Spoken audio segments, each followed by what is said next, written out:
Jussie, I am genuinely concerned for your mental well being. I don't believe there is something. I, I don't know. I don't think your head is on straight. You gave the police your phone records, but they're heavily redacted. That is one of those things you just really kind of cannot do. It's kind of like your doctor patient, relation. You are trying to show that you are cooperating in the investigation of a crime that has captured the entire nation and the world. And the deeper that you dig your grave, the worse the outcome is. It is better for you right now to realize that you need to come out and say the truth. Because the more you do these things, the more evidence and the more ammunition you give to the people that you don't want to give ammunition to. You have dug yourself so deep that I don't believe you even know how to get out. The only thing you can do to cover your lies is to lie some more. You have got to, for your own sake, come clean, because all hell is going to break loose. People are going to come down upon you like a ton of bricks, because the deeper you go, the more people are going to resent it. If you would have come out the next day and said, hey, I made a mistake, it was an emotional time, I was scared, it would have been an ordeal for a few days. You have now effectively ruined yourself, and not only that, you have ruined the credibility for perhaps the next time that something like this actually does happen. And now people are going to look at it with more of a eye towards the falsehood, rather than a biased neutral position. Because of you, people are going to look at it more of, well, it probably didn't happen, rather than a neutral, it could have happened, and maybe it didn't. Because of you. The damage that you have done and the damage that you are continuing to do is going to be for everlasting. Do you understand that? I do believe that there's something wrong in your brain for you to keep going this deep with your story, even though you know everything is wrong and you know everybody around you doesn't believe you. To your face, they are saying they believe you. But when you are not around, they do not believe you, and you know this. That is why your demeanor lately, when you have been filming, has been low-key. You haven't been upbeat. You've had to try to convince people that you're the victim. And if you have to convince people you're the victim, the pressure upon you has got to be immense.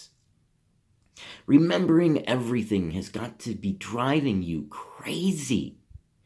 Just come out and say it.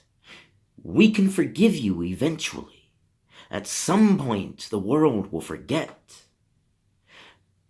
But the damage that you're doing to society right now by just drawing this out, because you have two camps that are getting more polarized as time goes on. Because the camp that believes that you are a victim is hearing nothing but the victim stories. They are going on YouTube and typing in specifically, Jussie was a victim. And then the people that believe that you were not a victim are doing the same thing. You are splitting the house apart because of your lies. And it is time for you to come clean and realize that America can forgive you, but only to a point. You are damaging yourself, and you are damaging a lot of other potential people. And you are using taxpayer money. How irresponsible of you. How irresponsible of you. Do you know how much taxpayer money your investigation has cost? A lot. These investigations are not cheap. The man hours add up. I'm asking you to come clean. All hell is going to break loose if you do not. Just some simple words of advice from a poor, dumb, idiotic guy here who doesn't know shit from Shinola. But I'm trying to genuinely help you out. And I don't know if you realize that your grave is getting deeper and deeper and deeper and deeper. Stop. Think. What are you doing? Just the evidence and lack thereof, the timing and the story in of itself don't make sense. They bit you, but you're bundled up. Who bites somebody that's bundled up? You'd only hurt your own teeth. None of your story makes sense. Just come out with it, deal with the embarrassment, and move on with your life, for crying out loud. I hope you take my advice. I sincerely do. And to everybody else watching this video, eventually America can forgive him, so don't be too harsh. I understand the need for vengeance and the need to be able to get your frustrations out. But we also have to understand that we need to understand. I also do other news videos on my channel. I highly encourage you to check them out. I try to cover everything from a down-to-earth perspective. Sometimes I'm right, sometimes I'm wrong, but I'm always willing to put it out there. Are you willing to put it out there? Come join me. Let's try to change the world one idea at a time. You guys have a good evening, good morning, or a good night. Whatever it is, wherever you are. I'll catch you guys on the next one.